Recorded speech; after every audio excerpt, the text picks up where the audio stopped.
Көріңіздер және де сақ болыңыздар. Сәлеметсіздер, қымбатты көрермен, біздің арнамызға қош келдіңіз. Әлемде және Қазақстанда болып жатқан жаңалықтар ең біріншілерден болып біліңіз келсе, арнамызға жазылып лайк басып ұнатпаңыз.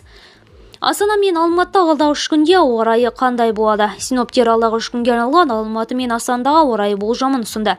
Астанадағы ауа райы 7 қарашада Астанада ауа райы құбылмалы болады, қар жауады. Солтүстік пен солтүстік-батыстан секундына 9-14 метрден кейін жел соғады.